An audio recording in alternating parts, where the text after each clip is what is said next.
back to my channel, Bake Cuisine.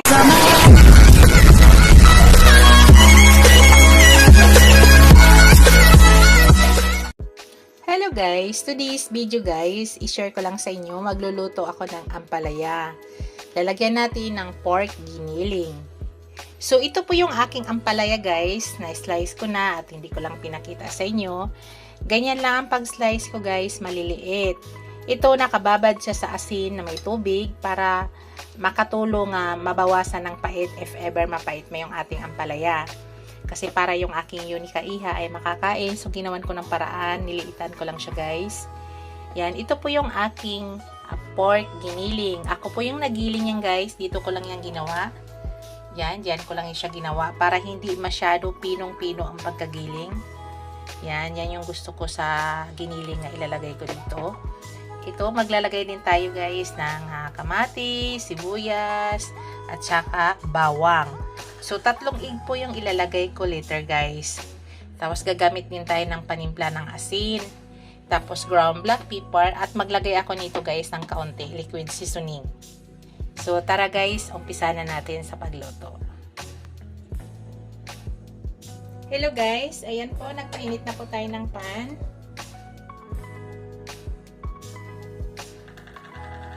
Maglagay ako ng konting oil guys.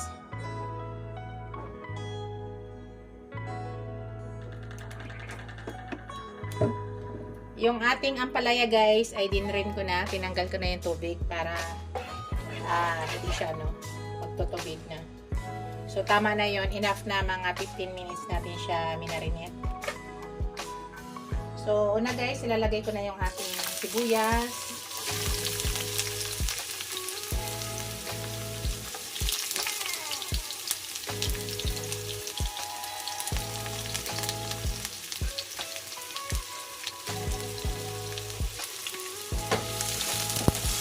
Napakadali lutuin dito guys. Actually, hindi na kain yung anak ko nito. Pero gagawa natin ng paraan para makakain. Kaya kung mapansin nyo, niliitan ko lang siya pag slice. Sunod, ininix ko na yung aking bawang. Lagyan natin ng pamamaraan guys. At saka hindi yan papait.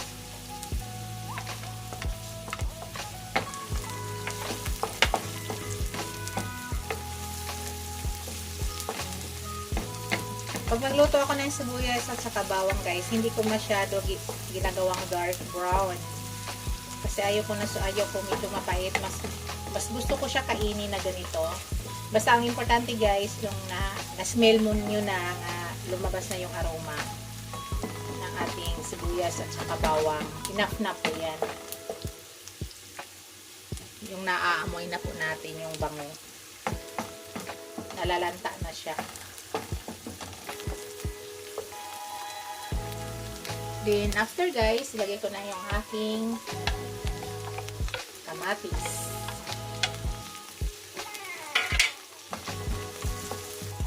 Ako po yung nagiling ng aking pork para hindi masyado malaki ang hindi masyado, pag pinagiling kasi yun guys, ay masyadong pino. Gusto ko hindi masyado pino. So, hintayin lang natin yan.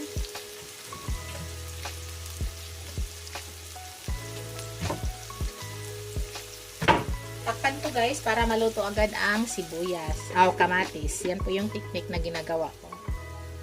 Tinatakpan ko siya para maluto agad. Napakadaling lutuin itong recipe na to guys.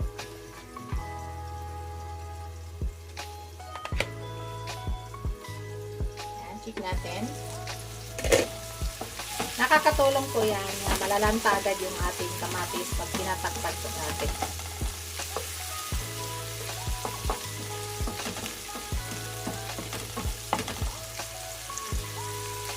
So, takpan ko ulit guys.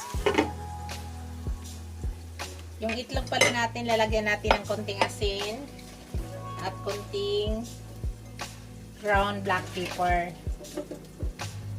Mamaya. Shoutout pala sa aking mga channel members, sa aking mga subscribers. viewers, silent viewers. Maraming salamat guys sa walang sawang suporta nyo sa aking channel. Actually guys, natutuwa po ako sa aking channel ay napakaraming nag-subscribe. So kung mapansin nyo guys, yung bahay ko napakabilis lumaki dahil ang dami pong nag-subscribe talaga. Maraming salamat po sa inyong lahat. Sa mga new subscribers ko, maraming salamat po guys. Check na natin guys.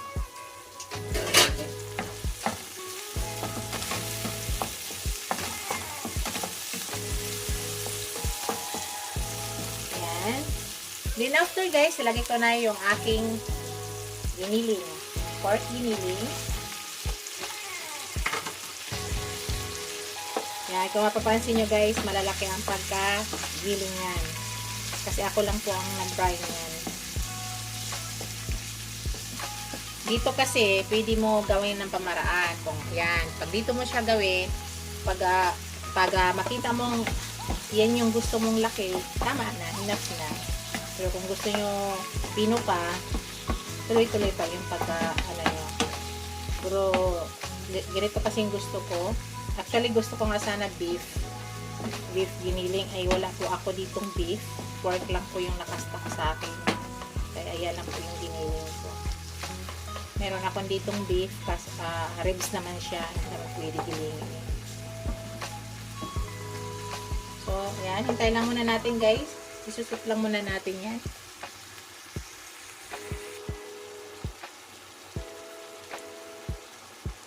Takpan natin guys.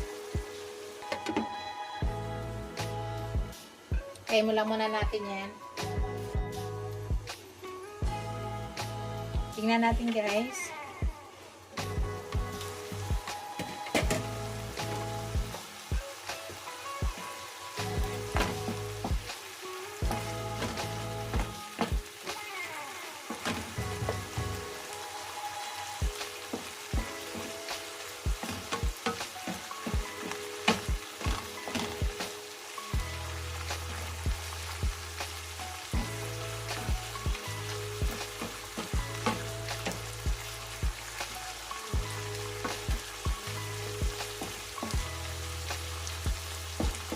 Maya tayo maglagay ng ano natin, panglasa. Takpan ulit natin guys.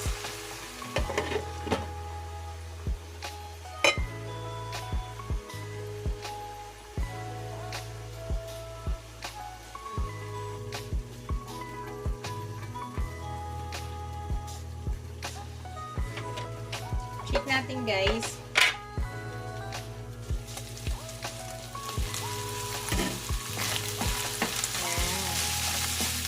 Malabas na yung mantika niya guys. Hindi po kasi ako naglalagay dito ng tubig guys. Ginigisa ko lang siya gamit yung steam niya. Hindi ako naglalagay ng tubig. Maluluto yung meat natin kahit ganito lang. So sa ngayon guys, maglagay na po ako ng ano. May on recipe to guys ha. Naglalagay po ako dito ng liquid seasoning. Nasa inyo kung ayaw nyo. Ako mas gusto ko may liquid seasoning yan. Yung meat lang. Tapos maglagay tayo ng ground black pepper.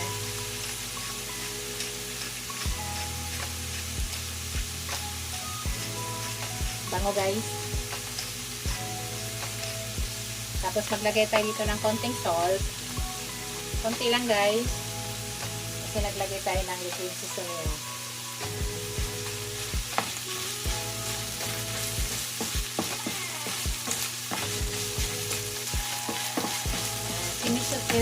Ginigisa ko lang siya guys na hindi po ako naglalagay dito ng water para palambutin yung ating meat.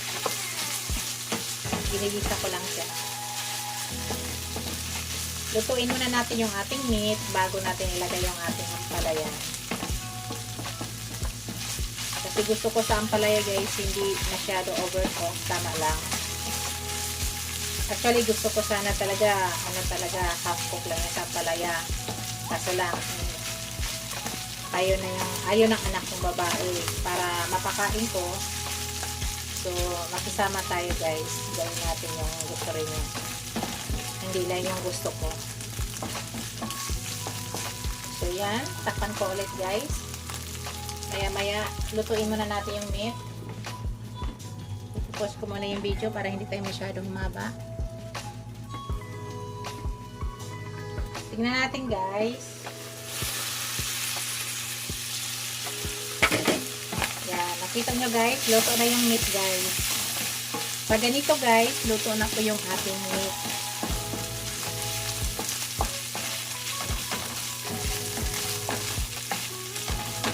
Yan, luto na yan guys. Tikman natin yung ating meat guys, kung tama na ba sa timpla. Tikman ko yung meat. Nagtitikim na po ako dito. Tama na guys. So, ilagay na natin yung ating ampalaya guys.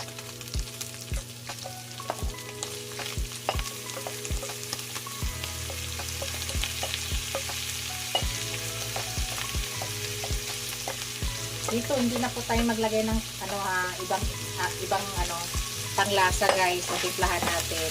Yung itlog na lang, lagyan natin ng konting asin at saka ground black pepper. Kasi itong ating ampalaya ay binaban natin kanina sa asin na may tubig. Pero binanlawan ko yan guys ha. Binanlawan natin para hindi makalat. So, hindi na tayo maglagay dyan ng ng panimpla. Tama na yung timpla din sa meat.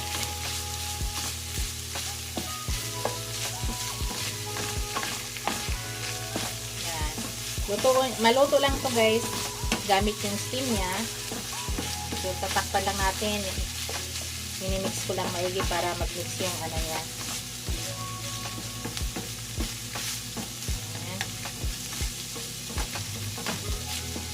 Tapos pahinaan natin yung apoy para maluto siya dahan-dahan.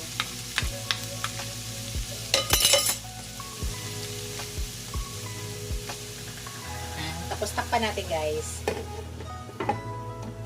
Tapos 3 minutes guys. Luto na yan guys. Check natin after 3 minutes.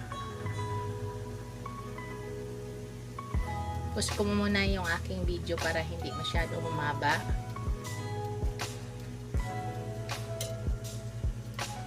Check natin guys.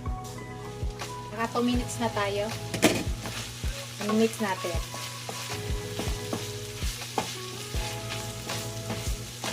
Medyo lutuin pa natin konti yung ating ampalaya, kaya magdagdag ulit tayo ng para hindi masyado pero gusto ko na to guys pag ganito gusto ko na to guys kasi lang sabi ko mayroon akong kasamang kakain, kaya pagbigyan natin. Pero para sa akin guys, pag ganito na yung ampalaya, pwede na sana to crunchy to guys. So, magdagdag muna ako ng 1 minute guys bago ako maglagay ng egg. So, minimix ko para yung ilalim mapunta sa babaw at ang ibabaw na pupunta sa ilalim. Ayan. Takpan muna natin guys. Additional 1 minute tayo. Kasi 2 minutes lang talaga ang pagluluto ko sa ampalaya. Lalo na yan ay manipis ang pagkagayat. Kaso lang sabi ko nga, para mapakain ko yung aking unikaihan yan, ay magdagdag tayo ng 1 minute. Masarap ang ampalaya guys pag kinain ng crunchy pa siya.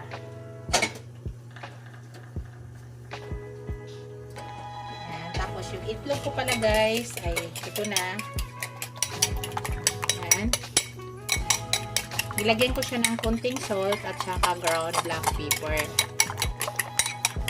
3 eggs ang ating ilagay dyan.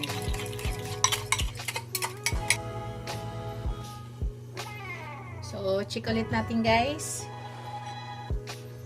1 minute na. Ayoko kasi overcook. Yan. Okay na siya guys. Pwede na siya.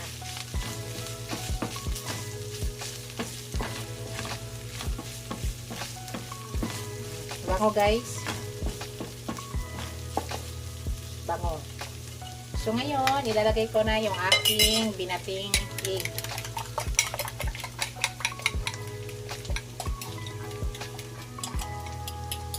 May konting salt to guys at saka brown black pepper.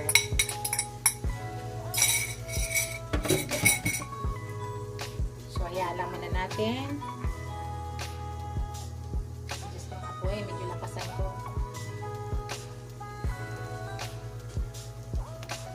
Napakasimpleng recipe guys. Tapos mag-fried na lang tayo ng fish. So, yun. Complete na. Ano na yung tanghalian natin. Masarap to guys na mayroon kang piniritong isda.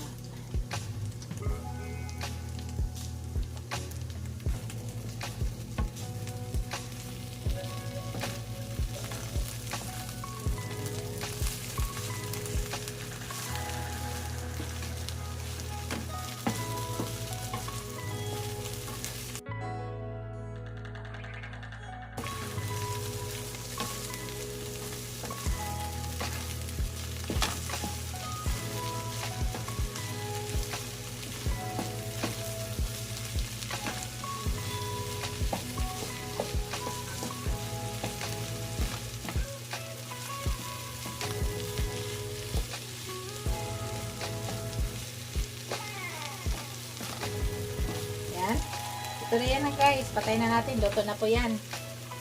Yan na po yung ating finished product guys. Yan na po yung ating ginisang ampalaya with pork giniling. Yan. Simpleng recipe guys. Healthy. Masarap. Yan. Yan. Napakasarap guys. Ayan o. Yan na yung aking ginisang ampalaya guys with pork giniling. Thank you for watching guys.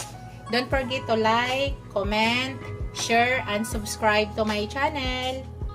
See you in my next video guys. God bless us all. Bye! Bye muna sa ngayon guys. Ingat po lahat. Bye!